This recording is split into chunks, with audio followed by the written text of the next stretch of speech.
Greetings, fellow Gorehounds, and welcome back to a Blood Splattered vlog. I'm the Horror Guru. And I'm Sam Count Jackula. He's Count Jackula, and today we're going to talk about Mickey 17, the latest science fiction satirical comedy from writer-director Bong Joon-Ho, who most of you probably know from his Oscars that he won for the movie Parasite, but I have known for a good 20 years for like the complete absolute bangers he's been making in Korea. Yeah. From The Host to Mother, Memories of a Murder, and of course, Parasite. As well as some movies he made in America like Okja and Snowpiercer. A complete and utter, perfect filmography from this guy all around. This movie is interesting because it's almost like he put an element of every single one of his other movies into this one. Yeah. Almost like a magnum opus of all the things he's talked about his entire career. Yeah, about the only movie that doesn't really make too much of an appearance is Memories of a Murder.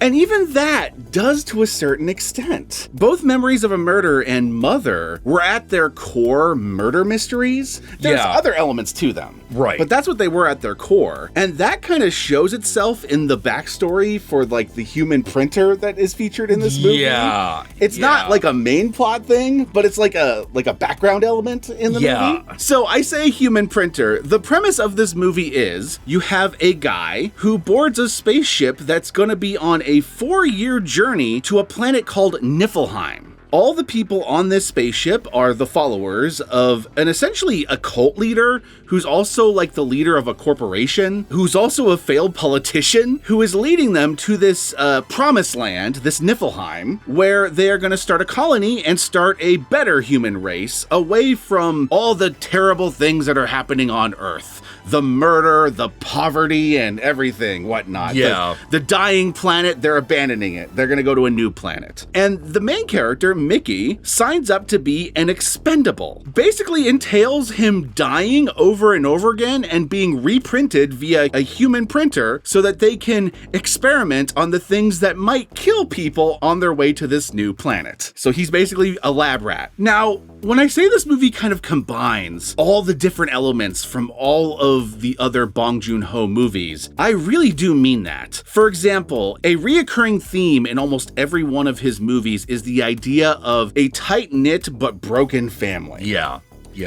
You see that in Parasite, obviously. It's also there in Mother. The entire premise of Mother is a mother trying desperately to prove her son did not commit a murder. You also see it in The Host. It's basically a giant monster movie from the perspective of a broken-ass family. In this movie, it manifests in the fact that these people are stuck on this spaceship for 4 years, so they kind of have to form some sort of tight-knit family, but it's a very dysfunctional one, led by a con man, a cult leader. It's Mark Ruffalo basically playing Donald Trump. Yeah. The space tyrant. And that leads to the other thing that's reoccurring in Bong Joon-Ho movies, social commentary. His movies are full of them. In this case, we have this cult leader played by Mark Ruffalo, who's the most obvious thing he's channeling is Donald Trump. The way he speaks, his mannerisms are very Donald Trump-esque. Yeah. But he's also channeling in some of the speeches he does, televangelists. Yes. He would not feel at all out of place in an episode of The Righteous Gemstones, the way he plays this character. But he's also channeling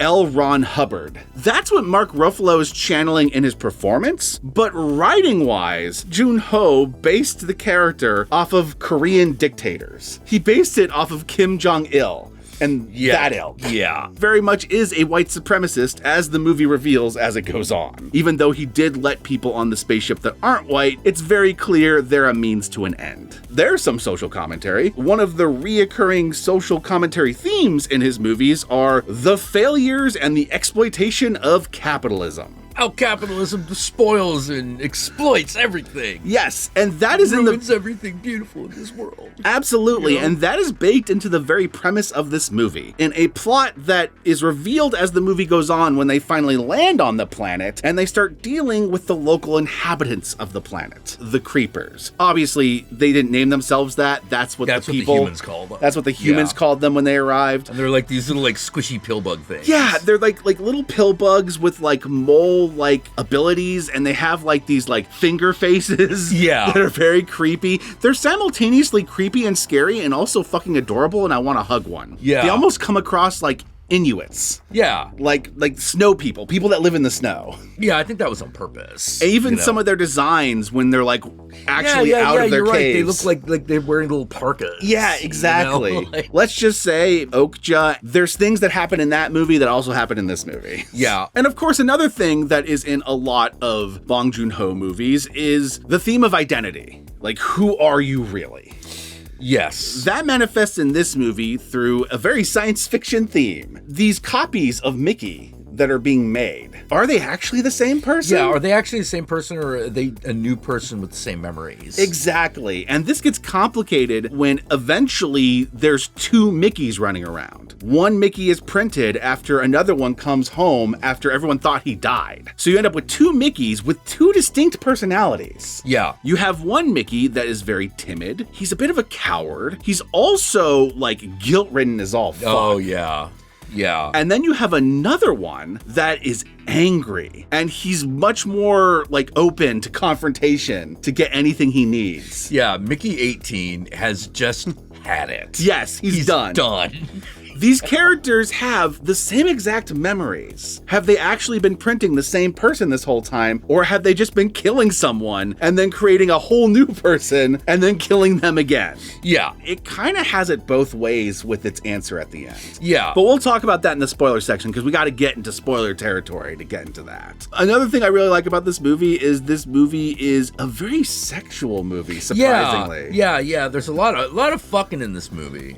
These characters are stuck in this spaceship in a very sexually repressed cult. To conserve energy and conserve food, they are forbidden from having sex. But people are doing it anyway because they're people. And they're trapped in a fucking spaceship for 4 years. Yeah. It's gonna happen. Needless to say, if you're a fan of this guy's movies, then this movie's a must-see. This is gonna be one of my favorite movies of the year. My favorite non-horror movies anyway. It has horror elements, but it's really more of a science fiction movie. It's a science fiction comedy. Exactly. Yeah. Like, it has horror elements. There's monster creatures. The entire theme of being reprinted and being brought back to life. The backstory of the actual printer involves a serial killer at one point. Yeah. So there's horror elements throughout this, but really, this isn't a movie trying to scare you. This is a movie that's trying to get you to laugh and to think while you're laughing. So with that said, the movie is currently available in theaters. Go check it out. It's got Robert Pattinson in an awesome dual role. Trust me, you'll like it. And with that said, let us move on to the spoilers.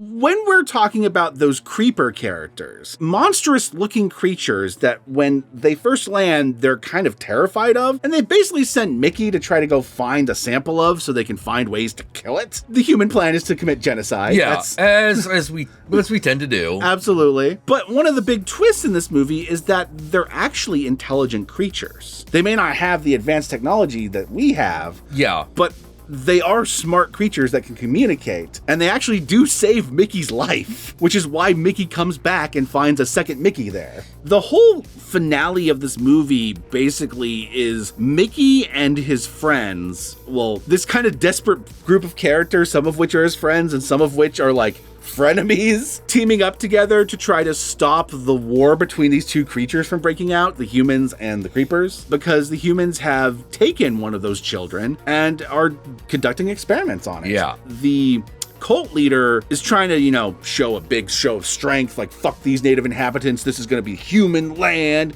human supremacy, bro. And his wife wants to turn the alien creatures into cosmetics. Yeah, or sauces. Sauces, actually. that's true. Yeah. Sauces. That's played by Toni Collette. Toni Collette, giving yeah. some of the most horrified looks she's given since Hereditary. Oh, yeah. Toni Collette's take on fucking, like, Mrs. Reagan. Yeah.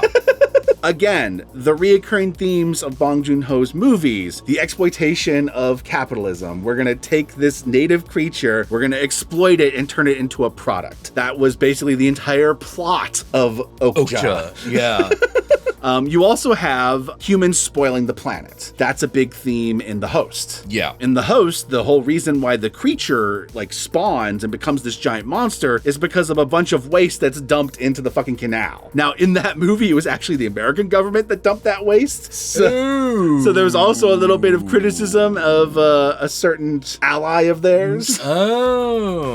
Which is also present in this movie because this cult is very much an Americanized cult. Yeah. It is not subtle about that at all. Like, the hardcore followers of this cult leader are wearing red hats at the beginning of this movie. And some of them are still wearing it by the end of the movie. Yeah. Even when he's kind of revealed to be a charlatan. So yeah, this is not a pro-Trump movie. This is a very anti-Trump movie, and it's very overt about it. In terms of the identity thing, the movie actually does come to like both conclusions at the end of the movie. Both Mickey 17 and Mickey 18 are different characters in that they both have different destinies. They can make different decisions for themselves. Yeah. One sacrifices himself to save everyone else. The other one continues on. But it also makes it clear by Mickey 17's evolution, by the end of the movie, he's on his way to becoming Mickey 18. Yeah, he's becoming closer to him. Mickey 17 could become Mickey 18, but they're still different. There's still it's still a divergent path. Yeah. It seems like what this movie's answer to what makes a person is not necessarily what's happened to the person, but how that person interprets that information. Yeah. It's the interpretation of that and what decision is made.